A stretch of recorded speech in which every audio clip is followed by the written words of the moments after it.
Money Tips for Couples. Hi there, it's Luigi and welcome to Catapult Capitalism, your guide in making smart financial moves for your future. If you enjoy watching our videos, feel free to like, subscribe, and hit that notification bell so you get updated whenever we upload a new video.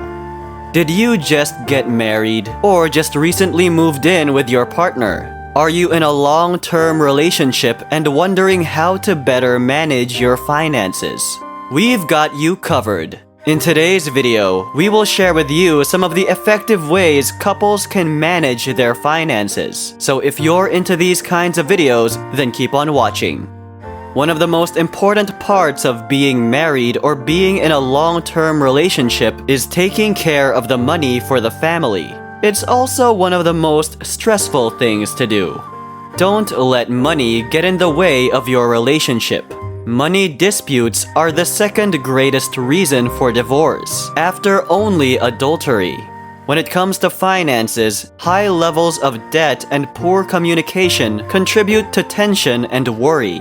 Money is the primary source of stress and anxiety for nearly half of couples with $50,000 or more in debt.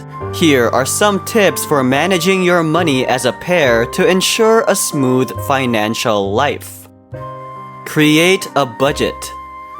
Spend no more than you earn as a pair. Live within your financial means. Create a budget and include everything you need to spend money on, including an emergency fund and a luxury fund. If you need to buy something, prepare ahead of time and budget for it. Get your bills and other papers together and put them all on the table. Figure out how much you'll owe each month, how much money you'll make together, and what you'll have left over when everything is paid off. Don't forget to include any wedding or honeymoon costs you might have.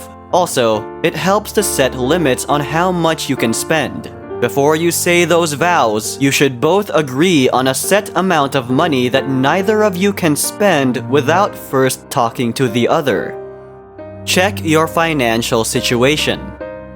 Many couples put off discussing money before marriage or moving in together, but this lack of information may be dangerous. Past errors can influence your future together. Before you walk down the aisle or live under the same roof, get to know each other's financial condition, such as how many credit cards you both have and how you spend your money, including the types of goods you both enjoy. Having a strong understanding of your partner's spending patterns and financial picture can help you make decisions about how to integrate your money. Learn about your partner's debt. Before you merge your funds, learn about your partner's debt. You can work together to pay off debts if necessary. Keep your funds separate until that happens. For example, avoid creating a joint account, co-signing, or adding your partner as an authorized user. If you're planning a wedding, you'll need at least one strong credit history to fall back on. Decide who manages what. When it comes to managing your funds, it's a good idea for both of you to contribute. For example, one person may handle day-to-day expenses while the other handles long-term assets and retirement planning. Prioritize basic necessities. When budgeting, make sure to account for the necessities: food, medicine, school expenditures, monthly bills, and so on. Luxury products should come last on the list. Unfortunately, many individuals are readily swayed by their desires. Some people buy goods they don't truly need only to satisfy their spending desires. They struggle with determining how much to spend and when to quit. Save for unforeseen events. Unexpected things happen sometimes, like a health emergency or a roof that needs to be fixed. Make sure you can handle this by setting aside a portion of your budget, usually 10% of your gross income, as an emergency fund. Don't forget to buy insurance plans that will cover you in case you need them in the future. Don't spend your money. Go open a bank account instead of keeping your money at home or worse, spending it. It's safer and less likely that you'll spend the money because it's out of reach. Also, you will definitely be able to use the interest money. Open a joint savings account. Once all personal debts are paid off, it is a good idea for couples to open a joint savings account so that both of them can use the money in an emergency. Some couples open 2 accounts, one for their emergency savings and the other for their family savings. Why are there 2? The first one can be taken away from by either of them. To get money out of the second account, both signatures are needed. But at the end of the day, creating a joint account is still a personal choice. So think about your alternatives and pick which one works best for you. Put some of your money to work. Explore other ways to invest your money that will help it grow faster than building an emergency fund or putting it in the bank. Choose stocks, mutual funds, or VUL insurance, which is a type of insurance that lets you invest. Create a Lux Fund. Date nights are essential to keep the romance alive in any relationship, but romance doesn't have to be expensive. You can have warm cuddles on the sofa, wine nights while watching your favorite show, or enjoy a home-cooked meal together. But of course, there are days that you want to feel fancy and expensive. You can create a luxury fund for your fancy dates and eat-outs. This way, you won't have to guiltily spend some of your savings on your splurges. Now that you already have an idea of how to effectively manage your finances as a couple, here are some financial models that you can use as an inspiration for your couple financial dream. The all-in model. This is maybe the most basic type of marital money model. Both couples keep all of their money in joint savings and checking accounts. They also add each other to credit cards that already exist. This includes pooled savings, income, and debt.